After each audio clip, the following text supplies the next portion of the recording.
I've spent 100+ hours in Arknights Endfield Final Close Beta. I've cleared the main story content, maxed out my gear, built factories that make Elon jealous, and experienced the combat system fully and made a day 1 guide and an in-depth guide on the combat system itself. And honestly, there's a lot of confusion online about what this game actually is, and even more so the gacha. But today I want to give you my honest review of Endfield and most importantly, help you answer the big question, is Endfield the right gacha game for you? So let's get into it. I'm Static, and also I'll be covering all the guides you might end up needing for Endfield and more, so since you're already here, might as well hit that subscribe button. First up, combat. And this is where Endfield immediately stands out from every other gacha on the market right now. You don't swap between characters that often, and there's no forced rotation, or at least you don't have to. Instead, you control one unit while your other 3 teammates fight alongside you. And whilst the AI teammates do basic attacks, it's your job to trigger everyone's battle skill, combo skill, ultimates, and synergize kits and damage types, which leads to art bursts, art reactions, and physical statuses. I recently made the fullest and most complete guide on this last week, so if you are invested into getting into Endfield,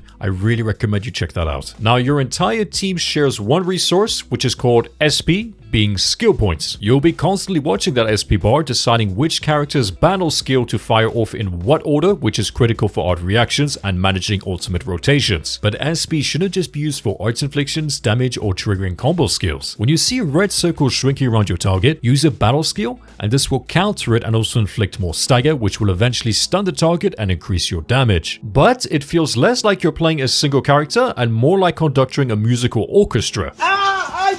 Perfect dodges generate SP, some operators' kits and gear can manage SP, and some operators act solely as an SP battery for the entire team, and that are usually part of the Vanguard class as we covered in our day 1 guide. And if you build your team right, you can sequence arts and physical statuses in ways that will be extremely rewarding and fun to play, whilst retaining a good level of difficulty. And some parts reminds me a bit of Xenoblade Chronicles or Tales of Symphonia. And as I said, there's also an elemental reaction system which all starts with arts inflictions, where different elements trigger different things, and the physical damage type has its own status effects as well. Now, combat isn't perfect. I personally feel like perfect dodges they're just too easy, and the enemy attack windows or alerts are sometimes strange, as you can't anticipate some moves even though you're being made aware of them coming up, as if, like, sometimes the attacks are delayed in a sort of Dark Souls delay format where it's just so unexpected when you're managing multiple things at once, and I think that might be a little bit off-putting for some types of players, but heck, I certainly enjoy it. However, running out of SP being skill points with some teams can make things dull, and you're not always going to have an SP battery or teammates that have SP recovery mechanics imbued into their kit. But if you're mindful of how you're building your teams and how you're gearing your characters, you'll rarely run into moments with little action or coordination. But combat is honestly not everything that's unique about this game. The other parts is exploration, base building, stock trade, and many other things, and this is where Endfield gets very unique. Now, to put it simple, the game isn't truly open world. It's more like large interconnected zones that are also separated in regions. Right now in the final beta we have Valley 4 and one of the most beautiful regions I've ever seen in the game, Wooling. And this is where it makes it even more special. You get to develop every single zone by building infrastructure to make your access to growth spots, recycling owls, and rare ore faster and more efficient, as these are resources that are extremely important for character development. I've spent hours just extending power across Valley 4 using the relay towers once I got them to the max in the AC plan, build ziplines to traverse the map to certain areas that were just so important for my dailies, and sometimes even place turrets in one spot just to nuke enemies whilst I'm passing by. And your ziplines are also very important for your depot nodes delivery missions, because they will highly help you increase your valley stock builds for you to expand your AIC bases. And here's one of the coolest parts that you may have heard before, is that other player structures show up in your world too, their ziplines, their turrets, etc. So it's like Death Stranding, where everyone's collectively building the world together. And I've also used ziplines to gain access to story-gated areas early for the minerals and also other things, so it feels like there's even a collaborative feeling around this game, even though it's a single-player experience for now. There are some elements of multiplayer in this game, but the ones that you're most likely interested in are not here yet, and those are the ones that are relating to combat. Endfield has a huge potential of making an endgame mode for multiplayer where you're able to fight bosses in a team of 4, and I am confident that the developers will bring that to light in future. But when it comes to exploration exploration and base building? Here's my biggest issue with exploration. Collecting all these materials scattered across the zones gets tedious and fast. Growth spots, rare ores, recycling stations, they're all things you actually physically have to go and collect. And ziplines help, but even with a fully optimized network, running around collecting these items every day feels like a chore. And yeah, it was fun at first discovering them and everything, but after 100 hours? I can say this with confidence now, I can't see myself doing this for months. Now, about the factory system, we need to talk about that because this is the part that's going to make or break the game for a lot of people. The gist is that you build a production line to create everything from healing items to endgame gear crafting materials. But here's the thing, compared to games like Satisfactory or Factorio, Enfield's factory system is maybe a 5 out of 10 in complexity, and what I mean is that it's not super deep, but it's not watered down either. The biggest problem for most people in week 1 will be remembering the recipes and which rigs to produce which material to lead to another material. And you might argue that, well, that's just how factory games work. But not every anime gacha player wants this in their gacha when it's connected to practically everything that you do, as well as the main story. So if you hate factory games, there's still good news. The game provides blueprints for everything as long as you fulfill the tutorials to acquire them, but also community blueprints that allow you to find factory builds without even having to do the tutorials, and that are often even more optimized than the ones that the game has to offer without any effort. I personally enjoy doing it, and I'm not an expert at it yet, but I think some of you might find that it's quite satisfying and even slightly therapeutic in a way. One thing that I'm not going to hold back on here is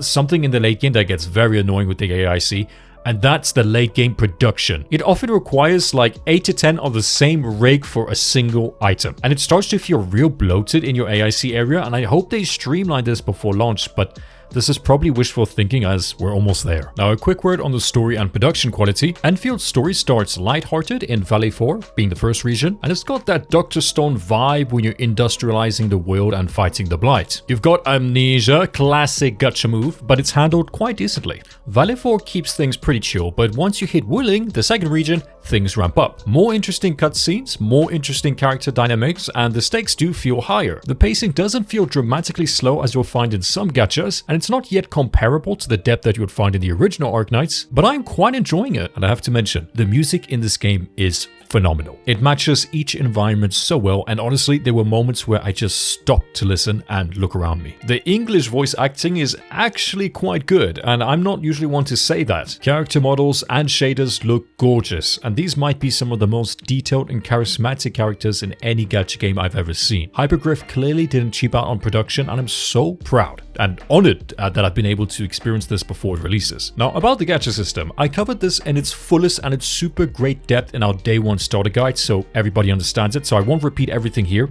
but what I will say about it now is that in Endfield, it's widely misunderstood by people and even some creators. But the real reality, if we're boiling it all down, compared to other gachas with separate weapon banners that cost premium currency, Endfield is actually pretty player friendly because you're getting featured weapons by just pulling characters. The Arsenal ticket system means every character pull also builds towards weapons, and that's a huge W. The pity system is also better than most recent gachas. You're guaranteed a 6-star at 80 pulls and one-time hard pity at 120 for the featured character on the charted banners. But, and this is important, that 120 hard pity guarantee does not carry over to the next charted banner, but anything under 80 does. The gacha system is actually more punishing for whales than it is for free-to-play players, and the need for duplicates to complete a character through their potentials, of which there are 5, is not necessary in Endfield, as duplicates being potentials do bring value for your operators but don't alter their kits in ways that just makes them completely OP. So the need to get duplicates for operators in Endfield is very mild, and that's just another way of saying that the whales in Endfield are not going to be heavily rewarded for whaling. Now for the endgame, right now in the final beta there isn't a ton of it, and the permanent mode that we do have is called Escape Salvage,